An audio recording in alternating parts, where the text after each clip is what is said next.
de pues la parte estructural de una persona moral, ¿no? Evidentemente esto ha tenido un avance importante desde el punto de vista penal en el mundo anglosajón y en otros países en la medida que justamente se ha podido buscar cómo el tramo de responsabilidad debe ser acorde a lo que, al hecho, digamos, delictivo, ¿no? Y en función de eso, cómo atribuirle responsabilidad, ¿no?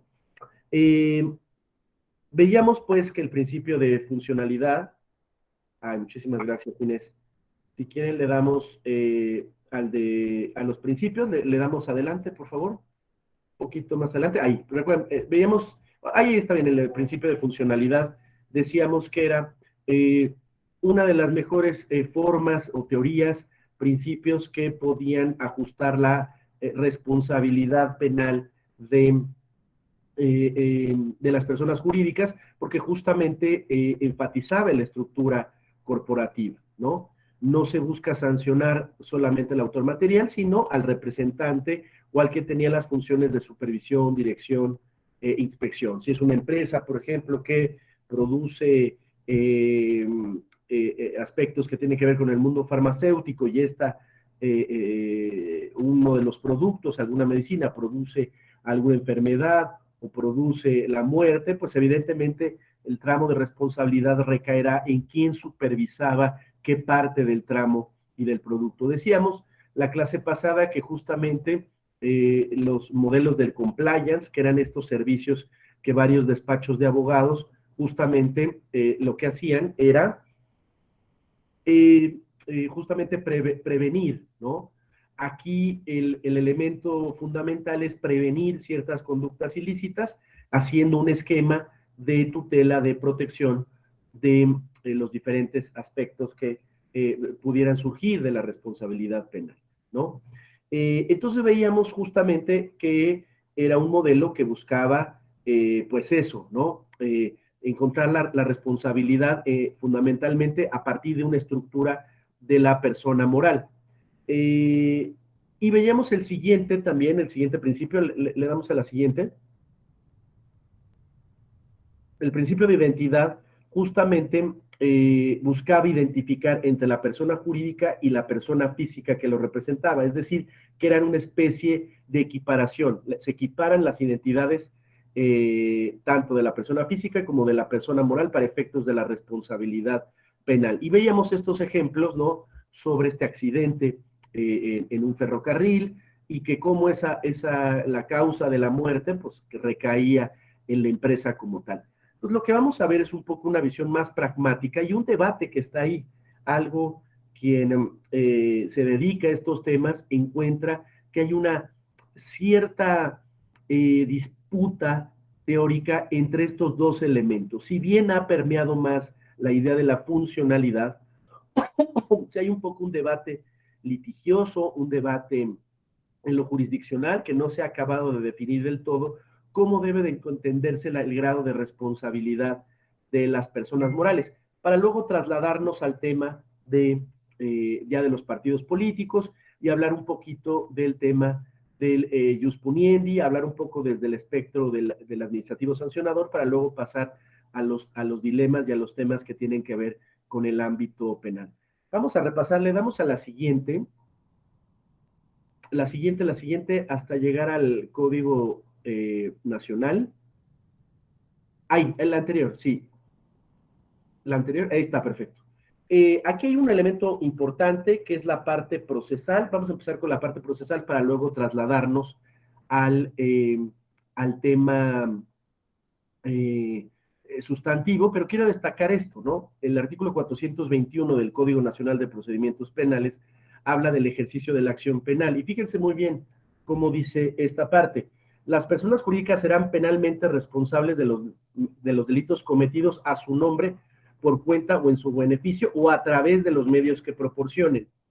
Aquí discutíamos y un poco concluíamos que la responsabilidad penal de las personas jurídicas pareciera que de alguna manera toma esta teoría de la funcionalidad, de la estructura que ocupan los diferentes encargados dentro de un esquema corporativo, pero vemos cómo aquí también hay algo también del elemento de identidad cuando dice las personas jurídicas serán responsables penalmente de los delitos cometidos a su nombre, por su cuenta y en su beneficio. De alguna manera, ahí está tomando algunos elementos de esta teoría de la identidad, donde identifica precisamente eh, eh, el actuar de una persona física con el de la persona moral.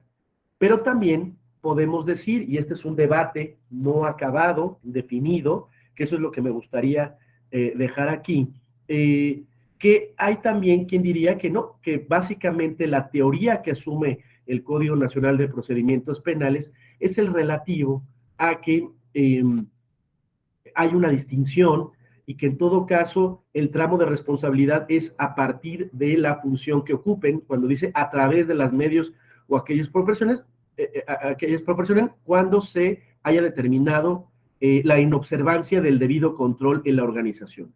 Recordemos que la teoría de la funcionalidad hace hincapié en el grado de responsabilidad, la cachucha que está asumiendo el determinado puesto directivo o de control o de inspección. Entonces, ahí vemos que hay un debate que se ha trasladado a los litigios, a los criterios jurisprudenciales, sobre, en un momento dado, una fiscalía, cómo tiene que hacer la imputación dedicada exclusivamente a la persona física, a las personas físicas, o exclusivamente a la persona moral, o a ambas. Y eso es lo que quisiera transmitirles, que hay un debate, una postura no resuelta y que tal vez tarde hasta que se defina esto jurisprudencialmente, porque hay, por ejemplo, abogados litigantes que podrían decir, no, bueno, pues supongamos que hay un tema, por ejemplo, muchos utilizan el ejemplo de oceanografía, esta empresa que, como ustedes saben, vinculada a Pemex y que se ha señalado la comisión de varios delitos, ¿no? Y en ese sentido, hay quien dice que se ha sentido afectado, digamos, económicamente a partir de la comisión de ciertos delitos, como puede ser fraude o como puede ser la defraudación fiscal, ¿no? Recuerden que fraude es este delito que a partir de los engaños obtiene, o esta falta de apego a la realidad, obtiene un lucro indebido, ¿no? Ese es el fraude genérico, hay varias variantes en cuanto al fraude específico, pero quedémonos con esa idea en lo general, ¿no? O la defraudación fiscal, aquella que implica que mediante el engaño la autoridad hacendaria no puede cobrar, en términos generales, lo que corresponde a las contribuciones estatales, ¿no? Entonces, hay quien dice que, bueno, pues es mejor atender o imputar directamente a la persona moral, porque al final del día la reparación del daño, si fuera un tema económico, no convendría en una estrategia litigiosa, no convendría,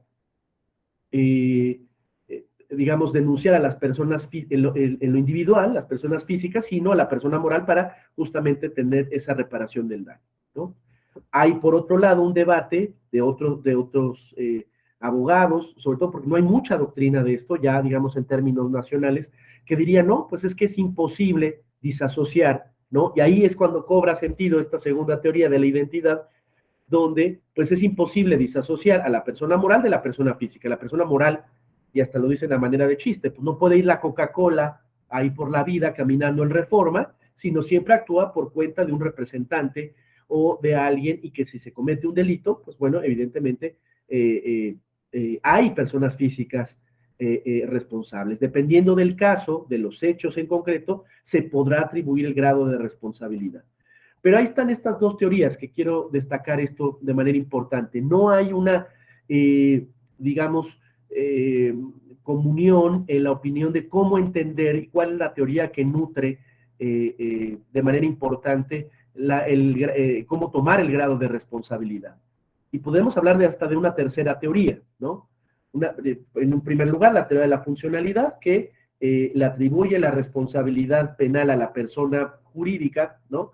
Eh, eh, a partir justamente de que los diferentes personas en los diferentes tramos de la organización, pues le atribuye responsabilidad y será responsabilidad por la falta de controles que pueda existir en un momento dado. Hay quien dice que no puede atribuirse responsabilidad penal a la persona jurídica sin atribuirle al mismo tiempo y en paralelo la responsabilidad a las personas físicas, porque no pueden actuar en lo, digamos, una persona moral siempre actúa por conducto de personas físicas. Vean lo complejo, y esto fue lo que, como veíamos la clase pasada, lo que siempre obstaculizó para que penalmente las personas morales pudieran ser sancionadas penalmente, pero como vamos a ver, pues ya hay una legislación, aunque incipiente, aunque inacabada, pues sí ya hay un grado de posibles atribuciones penales a las personas morales. Pero ya está un debate que incluso en el ámbito jurisdiccional no acaba de ser definido. Creo que sí hay una preponderancia, y lo comentábamos la clase pasada, de la teoría de la funcionalidad, es decir, que siempre se atribuye la responsabilidad penal a las personas morales en función del actuar de las personas físicas, ¿no? Y del grado de estructura. Parece que esa de alguna manera predomina, pero también cabe la posibilidad, y hay teóricos, por ejemplo, de la Universidad de Castilla-La Mancha, que afirman que sí es posible esto. Y ahí les quiero leer un pedacito, les voy a enviar esta información de este apunte. Denme un segundo. Se los voy a hacer llegar al final de la clase. Este aspecto.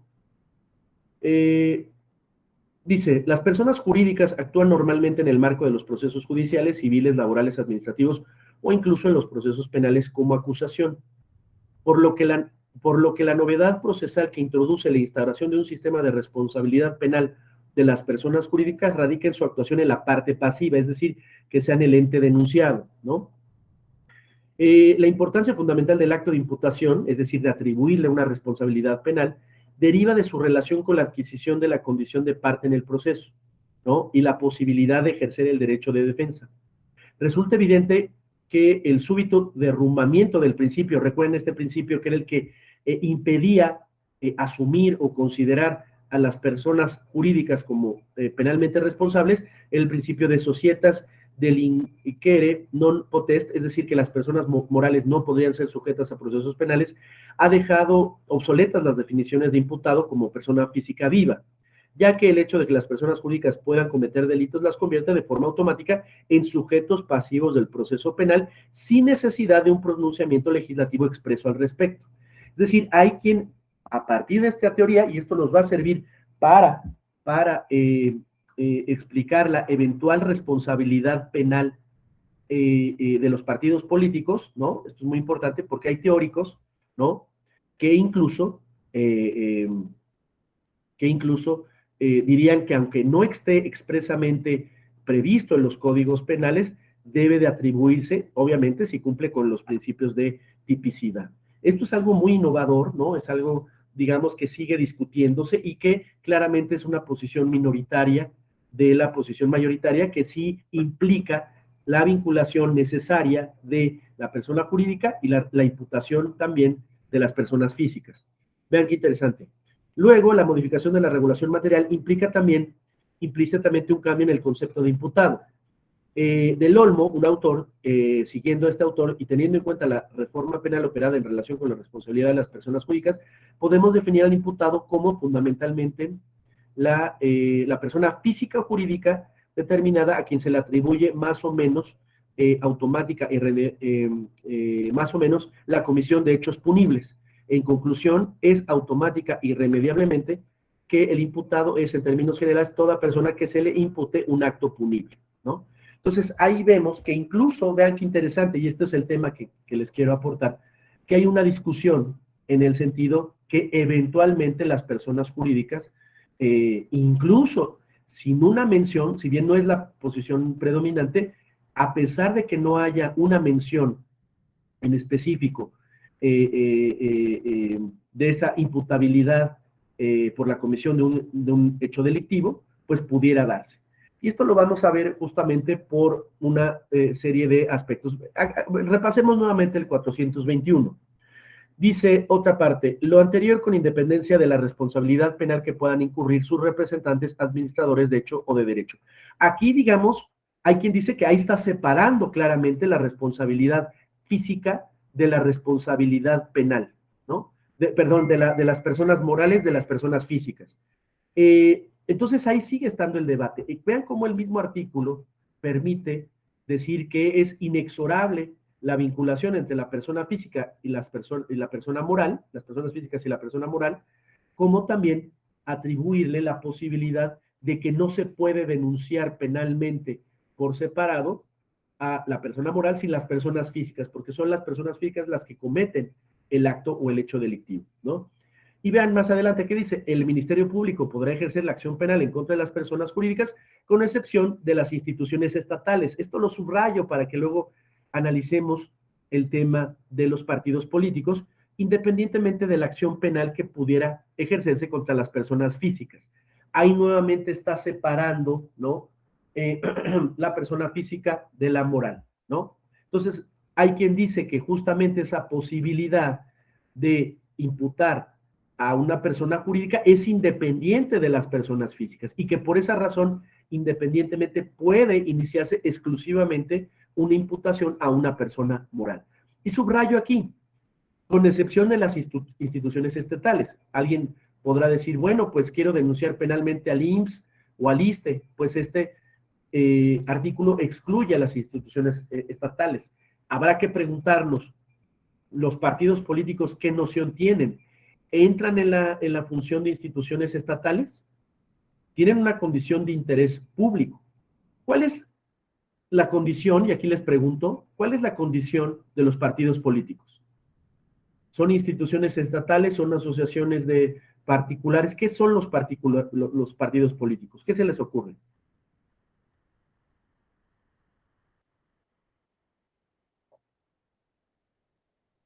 ¿No? ¿Nadie? Ya les dije, ¿qué naturaleza jurídica tienen? Jurídico-constitucional los partidos políticos.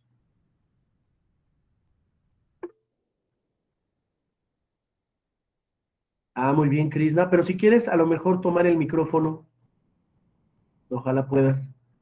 Aquí nos pone un comentario, Krishna. Ah, no funciona tu cámara, no funciona tu micrófono. Exacto, entonces nos decía, si quieres yo te leo, en función del financiamiento público que reciben, ¿qué podrías agregar ahí? ¿Es más un ente público o un ente privado? ¿No? Faltó un poco cerrar la idea.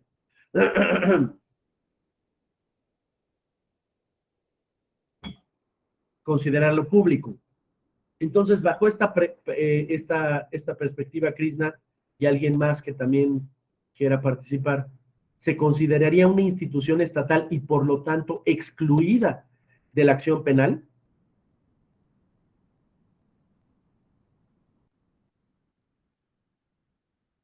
¿Qué dirían? A ver, Guillermo Pliego, ¿qué dirías bajo un poco esta coyuntura que quiero plantearles? Algo, repito, Pues no es que les dé la respuesta, sino es un debate que existe en el litigio, en el foro, en los tribunales. sí que es, bueno, para mí, yo creo que sí es responsable, porque de alguna manera está manejando recursos públicos, ¿no? Entonces, Claro, pero ¿qué hacemos con muy buena aportación, que ahí coincide Krishna contigo, o tú coincides con Krishna, pero ¿cómo nos hacemos cargo de esta excepción que dice que las instituciones estatales no pueden no puede ejercerse acción penal? Y dice Krishna, también tienen financiamiento privado. ¿Cómo te haces cargo de este artículo con esta idea que, pues sí, evidentemente yo coincidiría? Los partidos políticos al recibir predominantemente eh, financiamiento público, pues los convierte en un ente público, ¿no?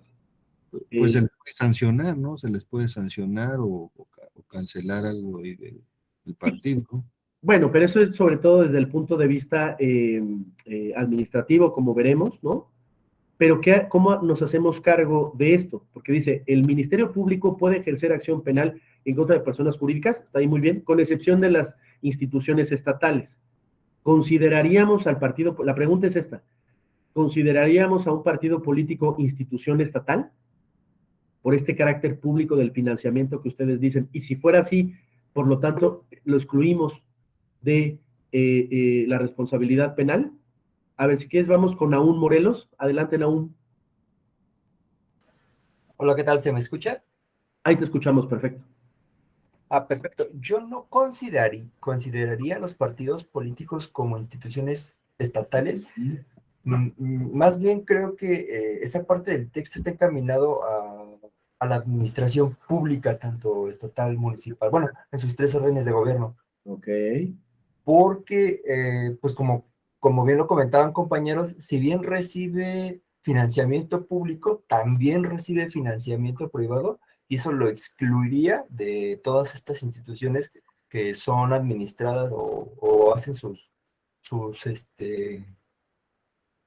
actividades con mero financiamiento público y que van encaminadas a la administración, o en este caso, pues algún tipo de servicio para el público en general. ¿No? Ahí Ese es mi también, punto de vista.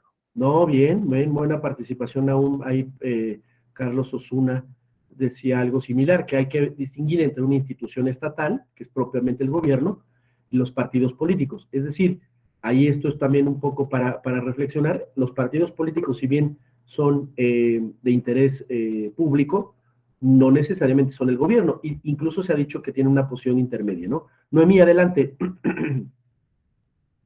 Buenos días a todas y todos. Buenos días, doctor. Yo tengo una pregunta. Digo, me Sí. parece claro que no son parte del Estado como tal los partidos políticos porque no se encargan del gobierno, y así también interpreto. Pero mi pregunta sería, ¿cuál es la razón por la cual se excluye al Estado? ¿Sí? ¿Cuál es la razón por la que se excluye, por la que el constituyente excluyó a las instituciones del Estado? Sí me gustaría saber, y entonces a partir de ahí entonces dilucidar que sí, en este supuesto caen los partidos políticos. Sí, Gracias. muy buena pregunta, Noemí.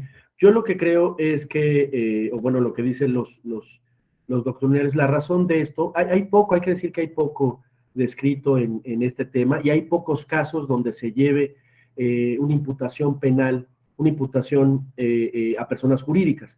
La razón de esto es cómo el Estado puede cometer delitos como Estado, como persona moral. Es decir, la Procuraduría, y alguien diría, pues claro que los comete, ¿no? Tan es así que, pero es un poco también esta evolución de que antes no se consideraba viable que las personas morales siquiera cometieran delitos en general, y parte de esa evolución ha excluido al Estado porque puede decir todo el Estado, puede ser algo bastante ambiguo y poco viable en un momento dado, ¿no? Es decir, todo el Estado, todo el instituto, todo el sistema, por ejemplo, de salud pública, pues es penalmente responsable, ¿no? Y tal vez eso es lo que en un caso, en un proceso penal podría ser complicado llevarlo a cuento. Bueno, ¿el Estado qué es? El Estado son muchos entes y son muchas personas. Alguien diría, bueno, pues puede ser a lo mejor Pemex, una de las diferentes empresas o subsidiarias que existen, y claro que puede haber un grado de responsabilidad. También me parece que es la razón de cuidar un tanto el presupuesto público, dado que muchas veces la reparación del daño de estas cuestiones puede ser millonaria, pues tal vez el Estado se está autoprotegiendo y excluyendo de estas circunstancias, sin dejar en cuenta que sí existe la posibilidad de la comisión de delitos por parte de, digamos, de las personas físicas, de los servidores públicos. Y es ahí donde no encuentra, digamos, por lo menos desde el texto legal, no encuentra impunidad. Pero esas pueden ser las razones, que se busque proteger el presupuesto ante un tema de reparación del daño multimillonario, y ante un problema también de identidad de qué institución del Estado puede ser. Son muchas, son Pemex entero, son varias de las empresas que componen Pemex, por ejemplo, que es parte de la administración pública paraestatal, ¿no? Entonces, me parece también que y una tercera razón es por el grado de evolución de estos temas. Consultando un poco con litigantes de muchas materias, de diferentes áreas del ámbito penal, y también con integrantes del Poder Judicial, realmente son pocos los casos donde se lleve una imputación penal en contra de una persona jurídica. Es bastante poco frecuente todavía en México, a pesar de que pues, ya existe esta regulación y esta previsión en el Código Nacional. Recuerden, el Código Nacional proviene del sexenio de Peña Nieto, donde se buscó homologar todos los procedimientos penales y federalizar esa materia, ¿no? Entonces es importante destacar eso, que esa es la razón, un poco también la evolución de que pues apenas estamos considerando, ¿no?, penalmente responsable a una persona jurídica. Primero en lo privado, pero no dudaría que la evolución de estos temas pues, nos lleven a considerar que eventualmente también las instituciones estatales pues puedan ser responsables, obviamente deslindando y a partir de un caso concreto, de hechos concretos, deslindar los grados de responsabilidad. Supongamos que Pemex puede cometer un delito de tipo ambiental, ¿no? Algo que afecte pues un río, ¿no? Y evidentemente, pues la reparación del daño, lo que implicara eso, pues tendrían algún tipo de responsabilidad. Eso lo excluiría eventualmente de pagar, de hacer los daños o reparar los daños que esto pudiera implicar, lo que eventualmente implicaría limpiar los mares o los ríos, pues es algo que debe de discutirse y es el punto interesante de estudiar estos temas, ¿no? Me parece muy buena pregunta, Noemí. Le damos a la siguiente, por favor, para repasar nuevamente el 421. Vean cómo también existe esta regulación, ¿no? No se extinguirá la responsabilidad penal de las personas físicas cuando éstas se fusionen, no se transformen, ¿no? Se cindan o absorban. En estos casos, el traslado de la pena podrá graduarse atendiendo al grado de relación que se guarde con la persona jurídica originalmente responsable. Esto es interesante porque les contaba el caso en España, de que no era propiamente penal, sino era un ámbito estrictamente constitucional electoral, del procedimiento de desincorporación de los partidos políticos en España, que es un procedimiento ad hoc específico que lleva el Tribunal Supremo. Les voy a compartir la sentencia.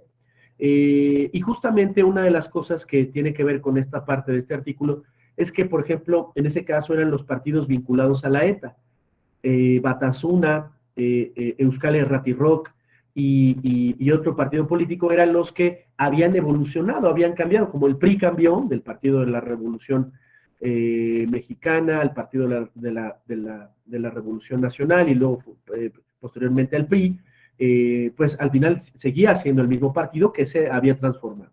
Y eso no le quitaba la condición o ese antecedente de partido político. Esto mismo pasa con las personas morales cuando pueden ser penalmente responsables, y justamente se establece esa posibilidad. En aquella sentencia del Tribunal Supremo de España, justamente establece una cadena evolutiva de la persona jurídica y que justamente para argumentar su decisión de desincorporar, de desintegrar a Batasuna como partido político, es justamente haciendo alusión o explicando la evolución de ese partido político y cómo, a pesar de haberse transformado, ¿no?, seguía siendo el mismo partido político con los mismos objetivos y con esta apuesta de vincularse con el terrorismo, ¿no? Eso fue parte importante de lo que justificaron, porque puede suceder que pues una empresa es penalmente responsable, pues la escindimos y creamos otra y continuamos con el delito. Justamente este artículo busca eliminar esa circunstancia, ¿no?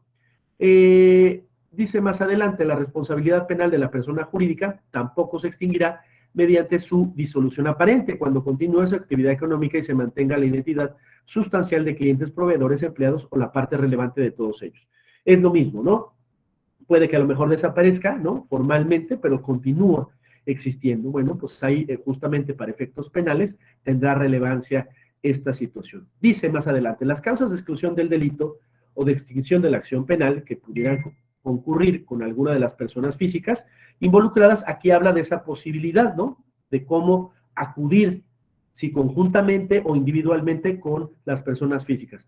No afectará el procedimiento contra las personas jurídicas. Nuevamente hay una separación de las personas jurídicas de la persona moral salvo en los casos que la persona física y la persona jurídica hayan cometido o participado en los mismos hechos y estos no hayan sido considerados como aquellos que la ley señala como delito por una resolución judicial previa. Vean, ahí establece un grado de excepción, el también non bis in idem, nadie puede ser juzgado 2 veces por el mismo delito, y es lo que eventualmente puede excluirse de la comisión de un delito, de la extinción de la acción penal. Tampoco podrá afectar el procedimiento el hecho de que alguna persona física involucrada se sustraiga de la acción de la justicia. Es decir, ya como se escapó una persona de la persona moral, pues ya se extingue la posible imputación a una persona jurídica, ¿no? Entonces ahí establece nuevamente estas teorías. Lo que me importa mucho de esta sesión es que se lleven, digamos, y que continúen esta reflexión sobre estas dos teorías, ¿no? El grado de inexorable vinculación entre la persona física y la moral, o la que nos convencía más, que era la teoría de la funcionalidad, la de separar claramente y atribuirle responsabilidad penal a una persona moral en función de la estructura que existe y el grado de importancia o el grado de responsabilidad que tenía una persona física en la estructura corporativa, ¿no? Dice finalmente, las personas jurídicas serán penalmente responsables únicamente por la comisión de los delitos previstos en el catálogo dispuestos por la legislación penal de la Federación y de las entidades federativas. Esto es muy importante porque pues ahí es una norma que excluiría la previsión normativa que se ve en el artículo 11 bis del Código Penal Federal, ¿no? Vean cómo es una norma, el Código Nacional, que regula tanto el ámbito federal como el ámbito local. Entonces dice que las personas jurídicas solo serán responsables por la comisión de los delitos previstos en el catálogo de la legislación penal o las entidades federativas, ¿no? Ya habrá que ver si en cada entidad federativa existen los delitos electorales, ¿no? Porque en el ámbito, como vamos a ver más adelante, en el ámbito federal no existe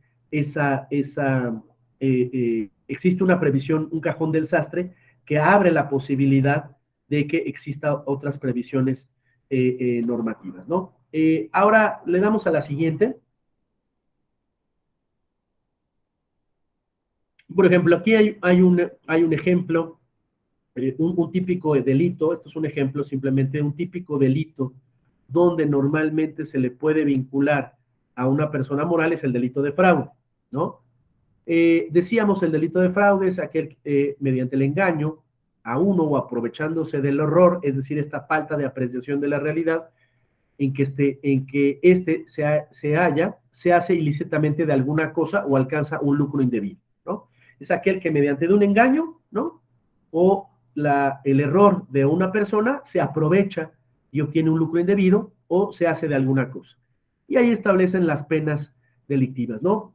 Pues una persona moral que se dedica a hacer fraudes, ¿no? Supongamos, es más o menos común, de la investigación que realicé, es más o menos común que,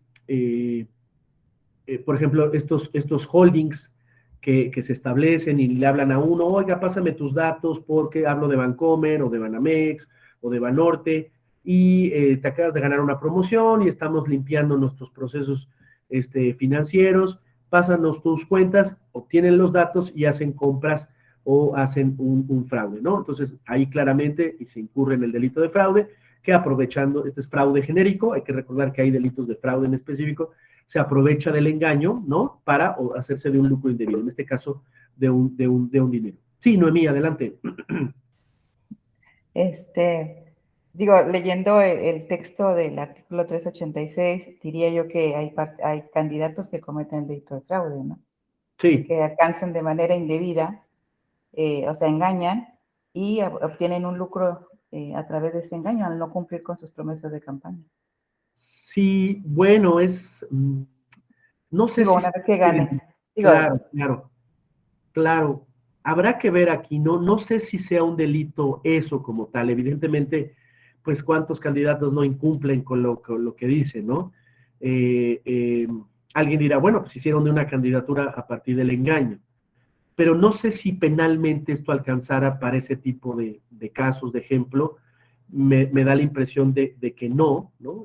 Un poco está aquí previendo un lucro económico, ¿no? O hacerse una cosa mucho en lo inmediato. Alguien podría decir, pues este delito no se consuma, sino hasta que pues termina, o podemos preguntarnos, ¿cuándo se consume este delito? A lo mejor alguien no, pues lleva 2 años en el gobierno, no ha cumplido con las promesas de campaña, pero todavía le quedan 4 años, o le quedan 3 años, o le quedan tantos años. Entonces, creo que no sería el delito referido a ello. No sé si sea un delito, por supuesto que está mal, eso indudablemente, pero no sé si sea la vía penal, creo, la que sancionar este tipo de conducta, ¿no? Me parece que es más bien, pues, el voto de castigo, el no votar, la reelección, que ahora ya se prevé para diferentes cargos de elección popular, y creo que es por ahí donde creo que se debería de sancionar esto. No sé si tanto en el ámbito penal. Entiendo la preocupación, la pregunta de que pues, si hay un engaño, ¿no? Que no se cumplen cuantas promesas de campaña. Recordarán esta campaña de Peña Nieto que era te lo firmo y te lo cumplo, ¿no? Y que al final de su gobierno ante notario, como si eso fuera una garantía de algo, ¿no? Era más parte de un show, de una propaganda política, ¿no? Este cumplimiento de las promesas de campaña, ¿no? Creo que no sería el caso, pero bueno, pues es una aportación tuya, Noemí, que pues hay que considerarla, por supuesto, ¿no? Bueno, le damos a la siguiente. Esta es otra variante. No sé si alguien me quiere ayudar a leer ahora.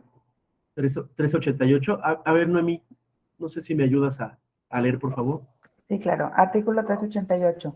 A que por cualquier motivo teniendo a su cargo la administración o el cuidado de bienes ajenos, con ánimo de lucro perjudique al titular de estos, alterando las cuentas o condiciones de los contratos, haciendo aparecer operaciones o gastos inexistentes o exagerando los reales, ocultando o reteniendo valores o empleándolos indebidamente, o a sabiendas realice operaciones perjudiciales al patrimonio del titular en beneficio propio o de un tercero, se le impondrán las penas previstas para el delito de fraude.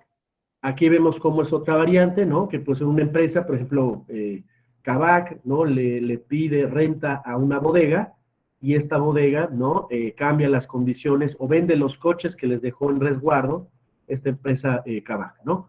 Entonces ahí vemos cómo puede darse también, o es un típico, es de los posibles casos. Hemos dicho aquí que no es tan común que se impute directamente a una persona jurídica, pero como esto eventualmente puede darse, ¿no? Vamos al artículo 389. También, Noemí. Ok, artículo 389. Se equipara al delito de fraude y se sancionará con prisión de 6 meses a 10 años y multa de 400 a 4,000 pesos al valerse del cargo que se ocupe en el gobierno, en una empresa descentralizada o de participación estatal, o en cualquier agrupación de carácter sindical, o de sus relaciones con los funcionarios o dirigentes de dichos organismos, para obtener dinero, valores, dádivas, obsequios o cualquier otro beneficio, a cambio de prometer o proporcionar un trabajo, un ascenso o aumento de salario en tales organismos. Mira, esto quería dejarlo justo y tiene que ver con tu pregunta, Noemí, ¿no? Alguien que le promete a un equipo, ¿no? Oye, pues si yo gano la candidatura, pues ya te vienes de director de obras, ¿no? Y justamente aquí pudiera darse, como menciona, ¿no? A una empresa descentralizada o de participación estatal, ¿no? Vean, eso forma parte del gobierno, pero me parece que indudablemente por el artículo que vimos, el 421, está refiriéndose la comisión de un delito de forma individual a una persona física y no tanto que sea responsable penalmente una empresa descentralizada, ¿no? Creo que sería un poco la manera de entender estos artículos, y ahí está la gran pregunta si el derecho penal evolucionará para que eventualmente personas o instituciones estatales, ¿no? Habrá que entender y definir cabalmente qué se entiende por instituciones estatales, pues las del gobierno, ¿no? Y ahí, pues eventualmente algunas empresas podrían considerarse penalmente responsables. Algo que estuvo cerca de, en este caso fue el caso de Ozonografía, donde, como saben, Lozoya está pues sujeto a un proceso penal que aún no se ha resuelto y que tenía que ver con justamente estas empresas de Pemex y como otros casos, como el caso de Ozonografía, y me parece que es uno de los pocos casos donde se ha imputado penalmente a una persona moral, ¿no? Evidentemente es un caso no resuelto, que no tenemos acceso al expediente, pero que es de los pocos casos que podríamos saber y que, bueno, es un caso público, es notorio, ¿no? Donde podemos entender un ejemplo de aplicación de imputación de una persona moral. Le damos a la siguiente, por favor. Ah, ya se acabó. Bueno, miren, ya faltan 5 minutos para hacer un receso, pero quiero aquí comentarles, fíjense que no encuentro la segunda parte de la presentación, pero hice aquí a ver si yo puedo compartirles. Déjenme.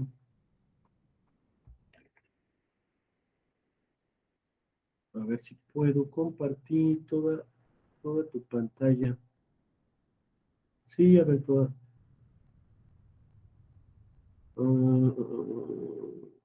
Cancelar. Una ventana, una pestaña. Ah, ok. Ah, sí, miren. Ah, miren, ya voy a poder. Ah, pero una ventana, una pestaña. Ah, aquí está. Y les quiero compartir este documento. Ahí se ve, ¿verdad? Sí se ve, ¿verdad? Ah, sí, ahí está. Para evitar el efecto de espejo. Bueno, entonces quería aquí, pero no lo puedo mover. Bueno, aquí quiero destacar el artículo 11, ¿no? Esto es del Código Penal Federal, ¿no? Y hay una parte importante que dice, para efectos del artículo, de lo previsto en el título 10, capítulo 2 del Código Nacional de Procedimientos Penales, a las personas jurídicas podrá imponérseles alguna o varias de las consecuencias jurídicas cuando haya intervenido en la comisión de los siguientes delitos, ¿no?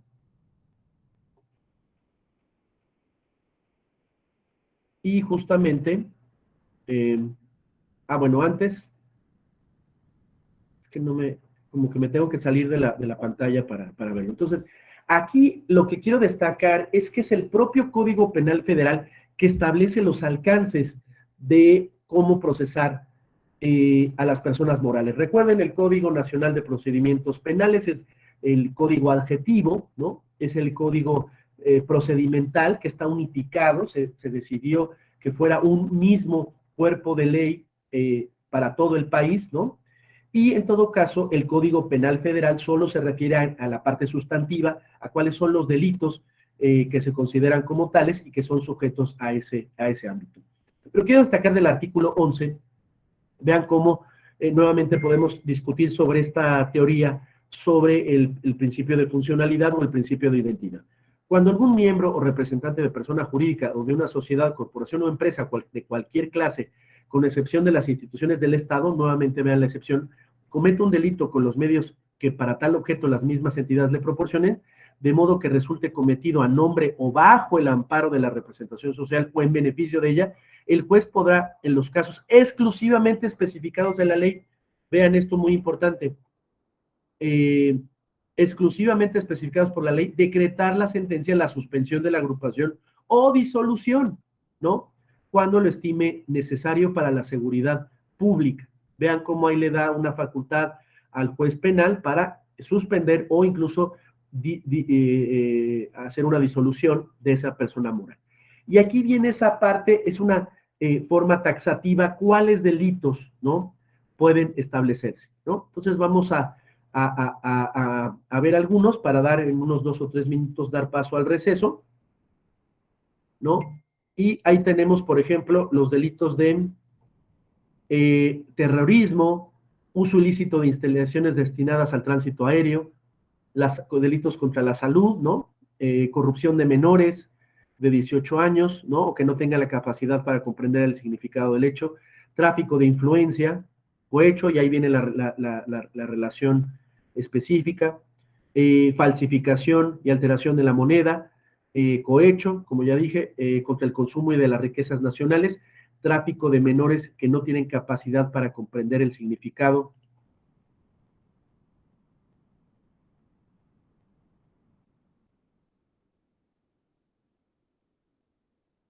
el significado del hecho, comercialización habitual de objetos robados, robo de vehículos, fraude, que ya vimos aquí unos ejemplos y se refiere sobre todo al del artículo 388, encubrimiento, operaciones con recursos de procedencia ilícita y en materia de derechos de autor relativo al artículo 424. Eso se refieren a los delitos federales previstos en el propio Código Penal Federal, pero la propia norma se refiere a otros de ellos. Pero si quieren, miren, ya son 10 para las 9, ¿les parece que hagamos un receso de unos 10 minutitos? Y continuamos ahora, si les parece, ¿no? Perfecto, entonces en 10, 11 minutitos volvemos. Gracias.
Bueno, pues si les parece, regresamos y quisiera pues continuar con esto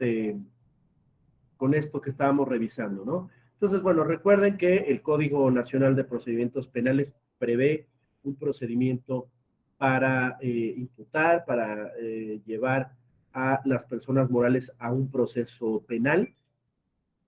Y evidentemente, pues, esto resulta interesante y hay que tener en cuenta la regulación que se prevé en el Código Penal Federal, donde establece que específicamente en ciertos delitos es donde se va a considerar imputable a las personas jurídicas, aunque hay tratadistas que dicen que a pesar de que no haya una previsión específica normativa, legislativa, pues podrán ser sujetos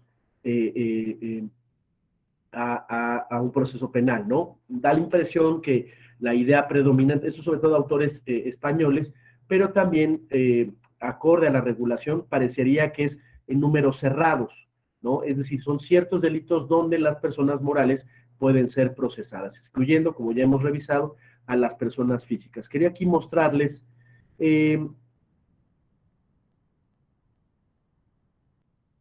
continuar con el tema de que estábamos mencionando, que es la regulación y los delitos en donde viene esto, ¿no?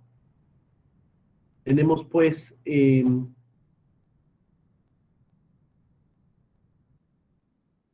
aquí, por ejemplo, bueno, ya veíamos los delitos que se prevén en el propio código, ¿no? Pero si nos remitimos a los delitos establecidos en otros ordenamientos, vean aquí hay acopio y tráfico de armas, tráfico de personas en la ley de migración, tráfico de órganos en la ley general de salud, trata de personas en la ley general para prevenir, sancionar y erradicar los delitos en materia de tratas, introducción clandestina de armas de fuego, secuestro, la ley en materia de secuestro, contrabando, ¿no? Y del Código Fiscal previstos en el artículo 113, ¿no? Y también de la propiedad intelectual, de las instituciones de crédito, también delitos en específico, de la ley de títulos y operaciones de crédito, de la ley general de organizaciones de actividades auxiliares del crédito, la ley del mercado de valores y la ley del sistema de ahorro para el retiro, la ley de fondos de inversión, la ley de uniones de crédito, la ley para regular las actividades de sociedades cooperativas y del ahorro, la ley de concursos mercantiles, así como la ley para prevenir y sancionar los delitos en materia de hidrocarburos, ¿no? Vean cómo pues no se mencionan a los delitos electorales, que esta es una gran pregunta que podríamos hacernos, justo para eventualmente si un partido político pudiera ser disuelto, no por la vía administrativa, ¿no? Por el procedimiento que se establece en la ley general de partidos políticos, sino en la comisión de otros delitos. Y ahí surgen varias preguntas, porque un partido político, al contratar con, digamos, con diferentes proveedores, pues puede relacionarse jurídicamente y eventualmente caer en este tipo de delitos. Entonces surge la pregunta, ¿no? O surgen dos grandes preguntas que trataremos de responder, o bueno, más bien no de responder, porque la verdad es que no se ha discutido mucho ni en el litigio, ni en el foro, ni en los tribunales, y tampoco hay muchos tratadistas que aborden ello, ¿no? Apenas este que les mencioné, que citaba un autor del Olmo, de España, pues afirmaba, ¿no? Que incluso podría atribuirse responsabilidad penal a una persona jurídica, aún a pesar de que no exista una regulación en específico, dada pues el rompimiento de este principio de que las personas morales no delinquen, ¿no? Pero también pudiera surgir que si un partido político incurre en alguno de estos delitos, ¿no? Digo, claramente hay algunos que se ve una rareza, ¿no? Que la aportación de armas o trato de personas, pues es algo terrible, ¿no? Pero tal vez hay otros por las relaciones que pudieran tener en los diferentes servicios que pudieran contratar, en algunos de estos de tipos financieros a los que se refieren estos delitos, ¿no?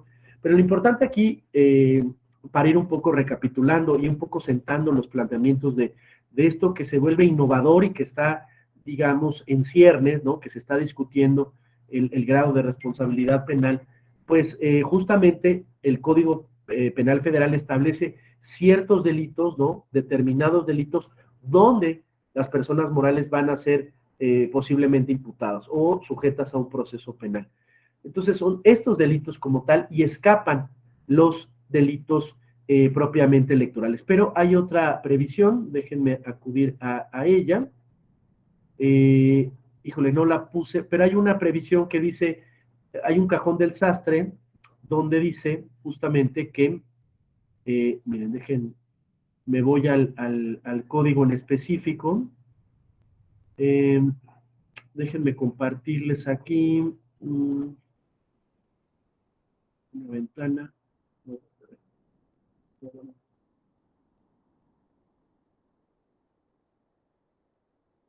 Aquí Ley General, Código Penal Federal. Y justamente aquí está, a ver, es este. Miren, es que no copié este último. Vean el cajón del sastre que existe aquí. Se está viendo la versión de PDF, ¿verdad? ¿Sí se ve? Sí, ¿verdad? Sí, doctor. Ah, ok. Pero vean esta fracción 22. En los demás casos expresamente es previstos en la legislación aplicable. Es decir, el Código Penal Federal establece una serie de delitos por los cuales puede ser una persona moral sujeta a un proceso penal, pero también hay esto que llamamos los abogados el cajón del sastre, donde existe la posibilidad que en una determinada ley establezca esto. Esto es donde surge la posibilidad de que los delitos electorales, concretamente los que eventualmente pueda cometer un partido político, no en lo individual, sino como ente colectivo, pues es una pregunta interesante, porque en este catálogo que hemos repasado, ahora no se mencionan los delitos electorales. Remitámonos ahora a la Ley General de Delitos Electorales, ¿no? Y vamos al principio, donde establece el ámbito de, el objeto de la ley y el ámbito jurídico de validez de aplicación de esta ley, y dice, esta ley es reglamentaria de estos artículos de la Constitución, de este artículo en materia de delitos electorales. Es de orden público y de observancia general para toda la República y tiene por objeto, en materia de delitos electorales, establecer tipos penales, sanciones y distribución de competencias y las formas de coordinación entre los órdenes de gobierno. Además, tiene como finalidad, en general, proteger el adecuado desarrollo de la función pública electoral y la consulta popular a la que se refiere el artículo 35, fracción octava. Vean cómo no menciona el tema de la revocación de mandato. Surge la pregunta si el surgimiento, la comisión de delitos con motivo de la veda electoral podrían aplicarse los delitos electorales, ¿no? Pareciera, y esto pues lo veremos ahora con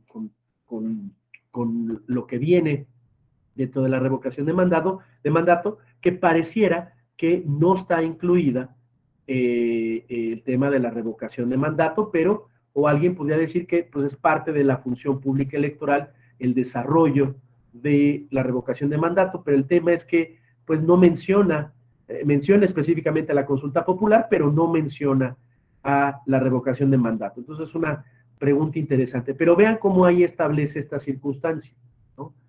Es interesante porque justamente los delitos que hace referencia como tal, pues pareciera que están referidos en lo individual. No hay una disposición expresa que diga que las personas morales pueden ser sujetas o como imputados, pero hace un catálogo de delitos que eventualmente pudieran atribuirse a un partido político. La verdad es que revisando, y esto tal vez sea muy buena pregunta para los siguientes profesores, sobre todo sé que tienen profesores que son fiscales de delitos electorales, pues preguntarles quién mejor que ellos si han tenido un caso, alguna denuncia donde se haga penalmente responsable a un partido político o a una agrupación política nacional. Recuerden que la ley general, la LEGIPE, y en general el sistema electoral mexicano prevé otro tipo de persona moral, que son las llamadas agrupaciones políticas nacionales. Las agrupaciones políticas nacionales no tienen el objeto, como los partidos políticos, de ser el vehículo de acceso al poder, sino son personas morales dedicadas a el estudio de temas de democracia, temas que tienen que ver con el sistema electoral, y que no participan políticamente por sí mismas, sino solo en la medida que se pueden asociar con un partido político, pero prevén una regulación, prevén un registro ante el INE, y también incluso un presupuesto, una previsión de financiamiento conforme a esa legislación. Entonces, otro tipo de persona moral distinta a la de los partidos políticos y que eventualmente pudiera cometer algún delito, ¿no? Entonces, aquí es interesante porque si buscamos pues una previsión, como nos dice el Código Penal Federal, pues no encontremos una referencia como persona moral, persona jurídica, penalmente responsable, ¿no? Surge la gran pregunta si es posible que un partido político pueda incurrir en alguno de estos delitos, ¿no? Hay tipos penales que no especifican a la persona, ¿no? Y que eventualmente pues surge esta gran pregunta, ¿no? ¿Un partido político puede ser penalmente responsable? Algunos dirían que no, y en ese sentido, un poco en esta investigación que hicimos para esta clase, pues hay un poco este debate que ya les contaba. Por un lado, existe quien se sujetaría a lo que hemos visto del Código Penal Federal, que dice que son los determinados delitos en específico, y cuando así lo indique las propias normas, el Código Penal Federal, pero por este cajón del sastre y esta norma de remisión, otros cuerpos normativos penales, solo en aquellos casos en que diga que una persona moral puede ser imputable por la comisión de un hecho ilícito, solo podrá ser imputada o procesada penalmente bajo ese tipo de delitos. Por lo tanto, al no especificar claramente que los delitos electorales son viables, son aquellos delitos donde una persona moral puede ser penalmente responsable, pues surge ese impedimento, donde evidentemente la defensa de un partido político que se viera sujeto a un proceso penal invocaría, ¿no? Diría, el Código Penal no indica específicamente que sea de los delitos, ¿no? Que marcan donde una persona moral puede ser penalmente responsable, o habrá que revisar también la serie de catálogo de delitos electorales en las entidades federativas donde pudiera referirse a algún supuesto o algún caso, ¿no? Sé que tienen profesores fiscales, sería una muy buena pregunta poder realizarlo si la experiencia práctica les ha permitido presentar algún tipo de estos casos. Hay quien dice, por otro lado, no hay mucha bibliografía, más que esta que les hacía referencia, ¿no? Pues que dice que a pesar de que penalmente, de que legislativamente, taxativamente no se mencione esta posibilidad, pues aún así sería posible penalmente, dada la comisión del hecho delictivo. Veamos cómo hay algunas previsiones que habla de los dirigentes partidistas en el Código de Procedimientos, en la Ley General de Delitos Electorales, ¿no? Entonces, por ejemplo, dice aquí, ¿no? El artículo 18 de la Ley General en materia de delitos electorales: se impondrá de tal y tal, habiendo sido magistrados electorales, asuman cargos de dirigencia partidista o sean postulados a cargos de elección popular. A quienes hayan sido magistrados electorales, consejeros electorales, secretario ejecutivo o un cargo equivalente en los soples, desempeñen o sean designados en cargos públicos por los poderes legislativos o asuman cargos de dirigencia partidista. Vean este tipo penal que surge la pregunta: ¿sería responsable penalmente también un partido político al contratar a un exmagistrado electoral, por ejemplo? ¿No? Alguien diría que no, que evidentemente, como el Código Penal Federal establece taxativamente cuáles son los delitos por los cuales una persona moral va a ser posiblemente imputada o es imputable por la comisión de hechos delictivos, ¿no? Hay posturas, hay doctrina que nos dice que a pesar de que no tenga esa previsión, pudiera ser. La verdad es que no ha habido casos, ¿no? Al menos que yo conozca, y en ese sentido los invito a que pues preguntémoslo a los demás profesores que tienen en este diplomado para un poco ahondar en este tipo de cosas. En términos generales se dice que hay poco de casos en donde se lleve como imputable a una persona moral, pues cuando más va a haber menos casos en el ámbito electoral.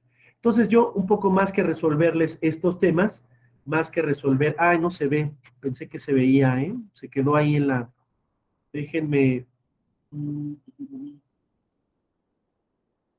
no, les estaba aquí poniendo el delito, es que como no deja ver lo que yo expongo y la manipulación, como en Zoom, por ejemplo, déjenme ver si se ve aquí.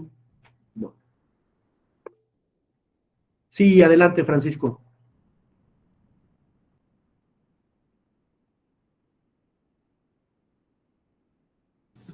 Sí, doctor, respecto del comentario que refiere, considero yo que el único detalle sería el tema de que la Ley General en materia de delitos electorales es muy cerrada en cuanto a las personas que se les puede considerar responsables de determinado tipo penal. Por lo tanto, si no prevé expresamente que un partido político o que cualquier persona tratándose específicamente de una conducta que requiere la calidad de sujeto activo, entonces ese sería el detalle, ¿verdad? Porque en la doctrina sí se admite está la imputación objetiva, la omisión y demás cuestiones totalmente doctrinales, pero al ser, reitero, que esta ley general en materia electoral es muy cerrada en esos supuestos en específico, sería el detalle, sería analizar muy propiamente y pues bueno, que más adelante se pueda legislar al respecto, ¿verdad? Para que se les pueda atribuir que existan adecuaciones o reformas a la ley general en materia de delitos electorales para que se prevea expresamente esa situación en la ley. Sí, justamente les decía que esa postura predomina, dado que así se establece en el Código Penal Federal, que son solo determinados delitos taxativos los que se pondrían, pero sí un poco, digamos, habría que ver qué tan viable es esto. Me dicen que, por ejemplo, pues normalmente los magistrados del ámbito penal del primer circuito son bastante de esta idea, ¿no? Que solo la persona moral, por ejemplo, solo podrá ser incluso imputable en la medida que en paralelo se esté imputando a las personas físicas, por ejemplo. Entonces, con ese criterio, con mayor razón, ¿no? Por mayoría de razón, pues será difícil que se pueda imputar penalmente a una persona moral. Pero hay algunos autores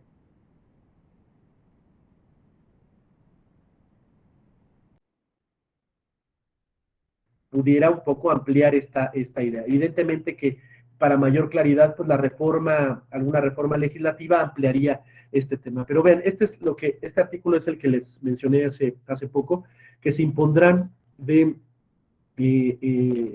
400 a 800 días aquel magistrado, consejero, ¿no? O demás, ya sea del INE o del OPLE, ¿no? Que sean designados para cargos de elección popular o para cargos de dirigencia partidista, ¿no? Dentro de los 2 años siguientes a la conclusión de su encargo. Ahí, por ejemplo, ¿no? Supongamos que alguien se pusiera creativo y hiciera un planteamiento penalmente en contra del partido que contrata esto. Siguiendo estos autores, y más allá de lo que establece el artículo 11 bis, ¿no? Del Código Penal Federal, pues, ¿qué tanto, no pudiera ser que también se buscara la responsabilidad penal de un partido político? Evidentemente pareciera que, conforme esto que hemos analizado, como bien dice Francisco, pues se ve inviable, y en todo caso, esto sería uno de los temas, un tema de tesis, ¿no? Que podría estudiarse y analizarse para eventualmente una posible reforma y se amplíen los criterios como tales, ¿no? Evidentemente queda la posibilidad también de, déjenme buscar otro delito electoral donde, digamos, la participación de un dirigente, ¿no? Pueda ser, digamos, también de responsabilidad penal para el partido. Por ejemplo, denme un segundo. Dirigente.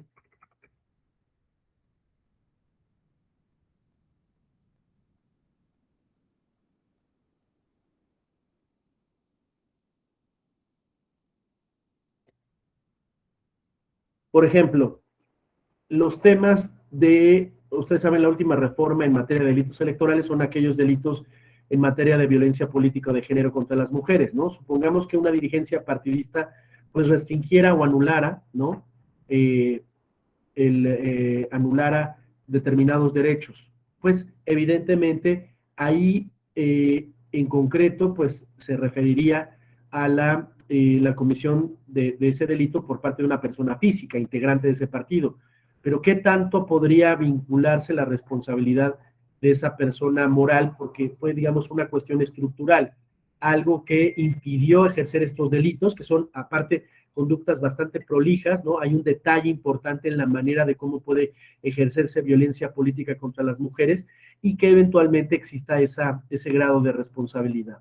No dudaría con la importancia y legitimidad, me parece, que tiene el movimiento feminista, que se buscara desde una parte como estrategia litigiosa, pues buscar también la responsabilidad penal, ¿no? Si bien es difícil, por lo que hemos dicho, por las limitaciones que establecen el número cerrado que establece justamente el Código Penal Federal, pues habría estas circunstancias, ¿no? Y que esta violencia política de género se diera desde el propio ámbito del partido, ¿no? Por ejemplo, amenace o intimide a una mujer directa o indirectamente con el objeto de inducirla, obligarla a presentar su renuncia al cargo al que haya sido electa o designada. Supongamos que esto viene no de otro ámbito, sino del propio partido. Entonces, pues es algo que evidentemente, como decía Francisco, necesita de una regulación importante al respecto. Entonces, bueno, ese es el debate, el detalle de las personas morales como tal, y no quisiera dejar irme sin mencionar pues todo este régimen que existe,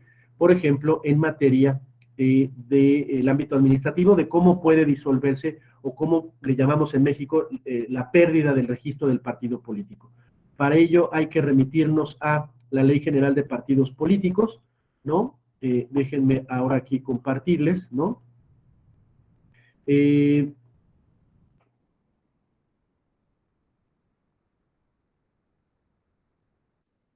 déjenme compartirles ahora la Ley de Partidos Políticos.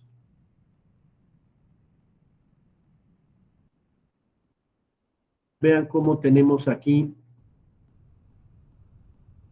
a partir de, esto es la Ley General de Partidos Políticos, y a partir del artículo 94, las causas de partido político. Esto evidentemente no es materia penal, es materia administrativa electoral, y son causas de pérdida de registro de un partido político, que son similares las consecuencias, como veremos en un momento más, las sanciones que penalmente se establecen para una persona moral, ¿no?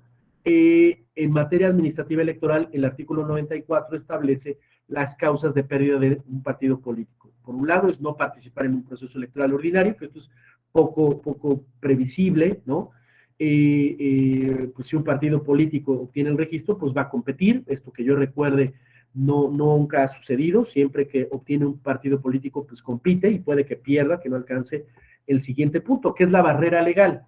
No obtener la elección ordinaria inmediata del 3% de votación válida emitida, y esto como regula el ámbito federal, se trate de diputados, senadores o presidente de la República, si es de partidos políticos nacionales, y también menciona el caso de gobernador, diputaciones locales y ayuntamientos, o las alcaldías en la Ciudad de México, si se trata de un partido político local. De igual manera, no obtener el 3% en alguna de las elecciones federales para diputados, senadores y presidente de la República, tratándose de un partido político nacional, o de igual manera de jefe de gobierno, diputados y alcaldes en la Ciudad de México o municipios, si es un partido político como tal, ¿no? Haber dejado de cumplir con los requisitos necesarios para obtener su registro, ¿no? Es decir, tener un mínimo de afiliados, ¿no? Que tengan esta representatividad en todo el país.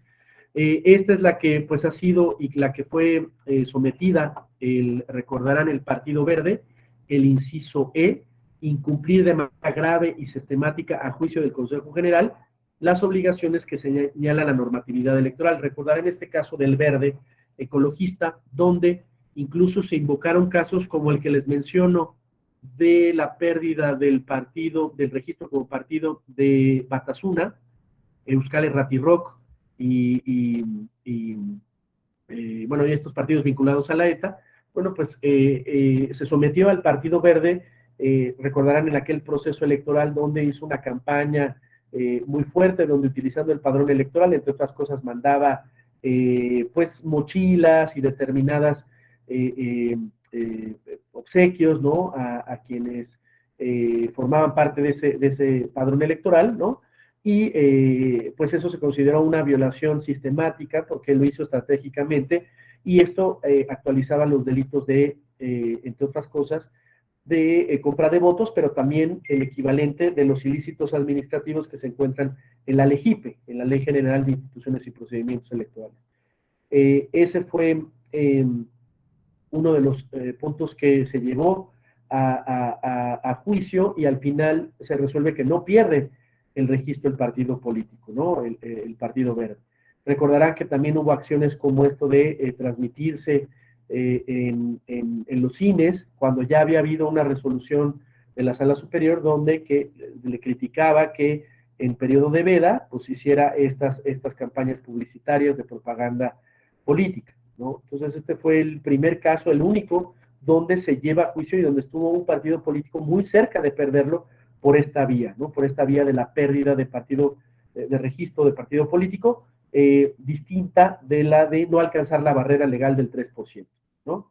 Creo que esto es importante comentarlo, porque es justamente una sanción muy parecida que se da en el ámbito penal, pero en este caso desde el ámbito administrativo electoral, ¿no? También dice el inciso el inciso F, haber sido declarado disuelto por acuerdo de sus miembros o conforme a lo que establezcan sus estatutos, ¿no? Un partido político pues deja de existir por la misma existencia, o también por haberse fusionado con otro partido político. Y ahí viene una regulación de la pérdida de registro de partido político, ¿no? Donde incluso hay una intervención, por ejemplo, de un interventor, ¿no? Justamente por los bienes que involucran a un partido político. Esto es muy interesante porque de alguna manera se tomó la experiencia de lo que se conoce en el ámbito jurídico de los llamados concursos mercantiles. La ley de concursos mercantiles sustituyó a la vieja ley de quiebras y suspensión de pagos, ¿no? Para que vean cómo se da este diálogo de figuras jurídicas, de procedimientos entre las personas morales en general, ¿no? Las empresas, las sociedades anónimas y, por ejemplo, los partidos políticos. Yo trabajaba en el Tribunal Electoral cuando llegaron los primeros casos de pérdida de partido político, México Posible, este partido socialdemócrata, ¿no? Todos estos, el de Sergio Aguayo, por ejemplo, ¿no? Fuerza por México, todos estos partidos políticos que a la postre pierden el registro. Y había una gran pregunta, ¿no? Dado que el financiamiento, como ya lo dijeron ustedes, primordialmente es público, pues ¿qué pasaba con los bienes que había comprado o que había obtenido, que poseía un partido político, que tenía la propiedad? Pues había todo un régimen que había que atender. En su momento, en los casos que llegaron en su momento, no había una regulación como tal. Entonces se impugnaban estos actos, y al final el tribunal estableció algo que dio a la postre una regulación que es la que hoy tenemos aquí, y se refiere a qué pasa con los bienes de un partido político que pierde el registro, ¿no? Un partido político, pues cuando está con registro, pues contrata casas, compra coches. ¿Y qué pasa con esos bienes? Si el objeto mismo de la persona moral, en este caso el partido político, pierde su objetivo, pues es importante establecer una serie de reglas como tal. Entonces el tribunal en su momento le ordena que establezca unos lineamientos para que haya un procedimiento muy similar a lo que son los concursos mercantiles. Cuando una persona moral entra en quiebra, ¿no? Pues hay una un procedimiento para pagarle a los acreedores de esa persona moral. Esto pasó, por ejemplo, con Mexicana de Aviación, y existe la ley de concursos mercantiles, donde incluso el Poder Judicial interviene. Hay un instituto de concursos mercantiles que justamente buscan que en esos casos entre un interventor, un administrador, ¿no?, de esos bienes. Y ese mismo modelo se copia para estas situaciones. Cuando un partido político, normalmente esto ha acontecido cuando no alcanza la barrera del 3%, que es el mínimo que se pide para que mantenga un partido político su registro como tal, ¿no? Entonces, ¿qué hace este interventor? Pues es un administrador de esos bienes, donde justamente el partido político, al realizar actos jurídicos y realizar contrataciones de diversa índole, puede tener deudas a diferentes proveedores. Y justamente este procedimiento lo que busca es pagarle, pues, a los trabajadores, a los demás acreedores, y es una parte importante que se regula aquí en la parte de la pérdida de registro del partido político.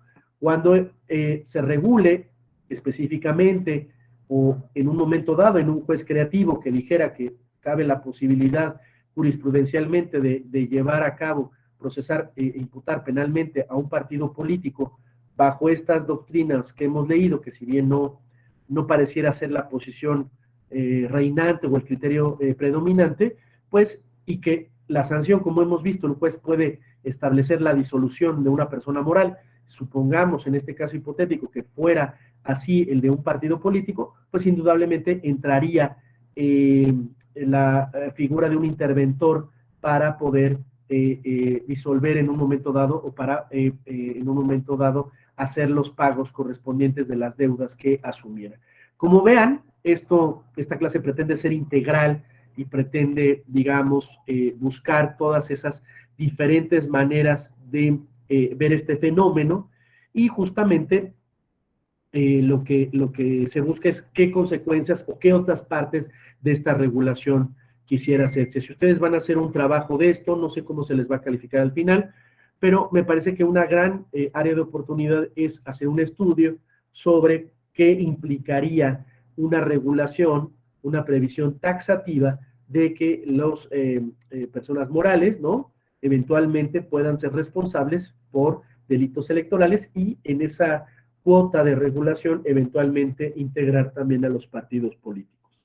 Entonces sería interesante esta parte de, pues, un estudio que se haga donde cómo eventualmente tendría que regularse esto, y dado que ya no se los mencioné, pero déjenme compartirles las diferentes sanciones que puede tener, por ejemplo, en el ámbito penal, ¿no? Pues son muy similares a lo que hemos estado refiriéndonos, ¿no? En primer lugar tenemos el artículo 11 bis, ¿no? También establece las posibles sanciones que puede tener una persona moral. Esto, volvemos al tema genérico de la responsabilidad penal de las personas morales, y vean cómo el código, esto proviene del Código Penal Federal, y establece que para los efectos del 422, que ya leímos, del procedimiento para llevar a las personas morales a un proceso penal, vean las consecuencias jurídicas que establece, las sanciones: suspensión de actividades, clausura de locales y establecimientos de un plazo entre de 6 meses a 6 años, la suspensión de actividades de igual manera de 6 meses a 6 años, prohibido realizar en lo futuro las actividades en cuyo ejercicio haya cometido o participado en su comisión por un plazo de igual de 6 a 10 años, inhabilitación temporal consistente en la suspensión de derechos para participar de manera directa o interpósita persona en procedimientos de contratación con el gobierno, que están regulados en la Ley de Adquisiciones, Arrendamientos y Servicios del Sector Público, o la Ley de Obras Públicas y Servicios, así como una intervención judicial para salvaguardar los derechos. Vean, estas son las consecuencias que puede tener una persona moral en un momento dado, ¿no? De igual manera, la intervención judicial podrá afectar la totalidad de la organización o limitarse a algunas partes, secciones o unidades de ese negocio. Se determinará exactamente el alcance de la intervención y quién será a cargo de la misma, así como los plazos en que deberá realizarse los informes de seguimiento para el órgano judicial. La intervención judicial podrá modificarse o suspenderse en todo momento previo informe del Ministerio Público. El interventor tendrá derecho a acceder a todas las instalaciones o locales de la empresa o persona jurídica, así como recibir cuanta información estime necesaria para el ejercicio de sus funciones. La legislación aplicable determinará los aspectos relacionados con esta materia. Finalmente, lo que quería mencionarles de este artículo 11 bis, que las sanciones podrán atenuarse en un momento dado hasta en una cuarta parte. Vean, y aquí nuevamente cobra relevancia lo que les decía del compliance. Si con anterioridad al hecho que se les imputa, las personas jurídicas contaban con un órgano de control permanente encargado de verificar el cumplimiento de estas disposiciones aplicables para darle seguimiento a políticas internas de prevención o que hayan realizado antes o después del hecho que se les imputa la disminución del daño provocado por el hecho ilícito. Es decir, aquí hay un atenuante, ¿no? Esto penalmente es una atenuante, se puede bajar la penalidad de este tipo de circunstancias si se contó, si se puede demostrar esta circunstancia de tener un control permanente dentro de la propia empresa. Nuevamente ahí cobra funcionalidad la teoría de la funcionalidad justamente, ¿no? La teoría de que busca prevenir esa teoría, ¿no? A partir de que haya controles, inspecciones dentro de la persona moral, ¿no?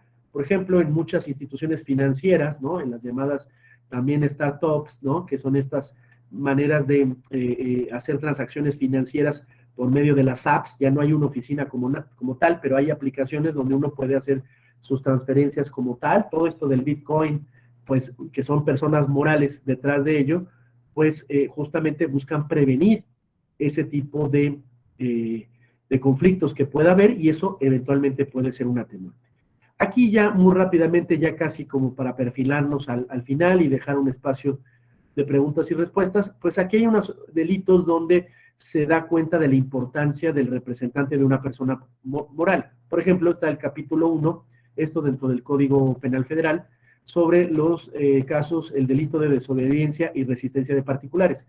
A la persona física, o en su caso el representante moral, que se le requiere información, ¿no? Esto, por ejemplo, en materia de la Ley Federal de Telecomunicaciones, que estén relacionados en materia de delincuencia organizada o delitos contra la salud, pues es un tipo de delito en específico, ¿no? Desobediencia, resistirse a dar información en ese tipo de cosas. Sobre todo, por ejemplo, para la geolocalización. Ustedes saben que también parte de la reforma que se dio en la Fiscalía General de la República es la posibilidad de requerir a diferentes entes, a diferentes personas morales, la posibilidad de acceder a un teléfono celular, y hoy en día los teléfonos inteligentes pueden geolocalizar a una persona que esté, digamos, prófuga de la justicia o que esté siendo investigada, perdón, pues se vuelve también un delito en particular donde eventualmente pues una persona moral puede verse involucrada, ¿no?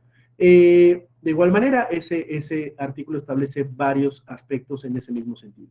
El cohecho de servidores públicos, vean cómo establece este delito. Se impondrán las penas previstas en el artículo anterior al que con el propósito de obtener o retener para sí o para personas ventajas indebidas en el desarrollo o conducción de transacciones comerciales internacionales ofrezca, prometa o dé por sí o por interpósita persona dinero a cualquier otra dádiva, ya sea bienes o servicios. Esto de alguna manera puede tener una conexión pues con los delitos electorales. Ustedes saben que pues uno de los delitos en diferentes vertientes, ¿no? De los delitos electorales es la compra de votos. Aquí puede ser, y esto es un caso que también no se ha visto involucrada la participación, por ejemplo, de la Fiscalía en materia de delitos electorales, pues esta compra de votos que se dice, ¿no? Y hay investigaciones al respecto sobre el caso de Odebrecht, que pudo haberse utilizado dinero irregular de esta empresa petrolera brasileña en una campaña política, ¿no? En la que se señala que la campaña política de Peña Nieto. Entonces, ahí vemos cómo pueden darse o actualizarse diferentes delitos y eventualmente, pues, qué tanto, nuevamente la pregunta, qué tanto puede incluirse, me queda claro desde el punto de vista administrativo electoral, pero qué tanto desde el punto de vista penal. Vean cómo este mismo artículo dice, cuando alguno de los delitos comprendidos en este artículo cometa los supuestos a que se refiere el artículo 11 bis, vean cómo aquí hay una referencia nuevamente a ese artículo, ¿no? Que habla de los delitos o de la imputabilidad de la persona moral, el juez impondrá a la persona moral hasta una multa, 1,000 días de multa y podrá decretar la suspensión o la disolución, tomando en consideración el grado de conocimiento de los órganos de administración respecto del cohecho en la transacción internacional. Vean, nuevamente el tema relacionado con, digamos, las partes orgánicas de una persona moral. Vean el delito de fraude, ya lo vimos, ¿no? Pero destaco esta sanción que se establece en el artículo 386, fracción 15, cuando se habla, cuando la enajenación sea hecha por una persona moral, será penalmente responsable los que autoricen aquella y los dirigentes administradores o mandatarios que la efectúen, ¿no? Este es otro ejemplo que podemos tener aquí en este caso. Entonces vean cómo, pues es un tema muy interesante, ¿no? Que como decía Francisco, pues hay mucho que explorar, me parece mucho que regular, y me parece que si ustedes tienen que hacer un trabajo de investigación para acreditar este diplomado, pues eventualmente puedan incorporar o tomar en cuenta este tema, ¿no? A lo mejor hacer una propuesta de regulación que eventualmente sea más claro el sistema electoral mexicano e incluya, por supuesto, ¿no? Esta previsión, ¿no? Taxativa, clara, de la responsabilidad penal de los partidos políticos, eventualmente de las agrupaciones políticas nacionales, ¿no? Entonces, bueno, pues casi estaríamos llegando al final de esta segunda sesión que nos debíamos, y no sé si alguien quiera, pues, alguna duda, comentario o alguna participación. No sé, Francisco, algo que agregaras. Francisco Ibarra, ¿algún comentario? Sí, de mi parte, doctor, pues bueno, muy productiva su clase, ¿verdad? Sí hay muchas cosas que se tienen que homologar, inclusive por motivo del ejercicio de revocación de mandato en la Ley General de materia de delitos electorales, toda vez que sí, o sea, se tiene que aplicar la ley de una manera estricta, ¿verdad? Literal, no usando analogías ni demás, ¿verdad? Entonces, en ese sentido, también por lo que respecta a las personas morales y a la responsabilidad de los partidos políticos, considero yo que sí se debe trabajar, ¿verdad? En reformas, en iniciativas de ley que permitan precisamente hacer esas educaciones, porque al final de cuentas, pues no queda duda, ¿verdad? Que tal como se maneja en materia administrativa, son los partidos políticos quienes están detrás, ¿verdad? De muchos operadores. Y finalmente ellos también deben recibir una sanción penal, en materia penal, por las conductas que le puedan ser atribuidas a ellos. Sería mi participación, doctor. Muchas gracias, Francisco. Pues no sé si alguien más quisiera agregar otro elemento, otro comentario, no sé. Krishna, a lo mejor ya sirve tu audio.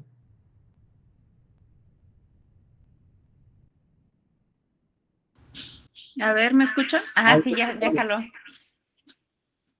Pues me parece muy interesante este tema de las personas morales. Coincido con Francisco, hace falta regulación. Yo creo que deberíamos, las fiscalías que trabajamos en este tema, meter iniciativas para poder regular las lagunas que hemos encontrado solamente en el ejercicio de el derecho penal electoral. Podemos encontrar estas lagunas. Por ejemplo, el día de ayer, el día de la revocación del mandato, pues sí nos hizo falta regulación al respecto. Entonces yo creo que es muy importante este tema que usted nos ha tocado. Sí. Muchas gracias, Krishna. Pues bueno, pues esto ha sido un poco los temas que quería tratar. Les voy a enviar a través de la Escuela Judicial los materiales que hemos mencionado aquí para que tengan esa serie de referencias, ¿no?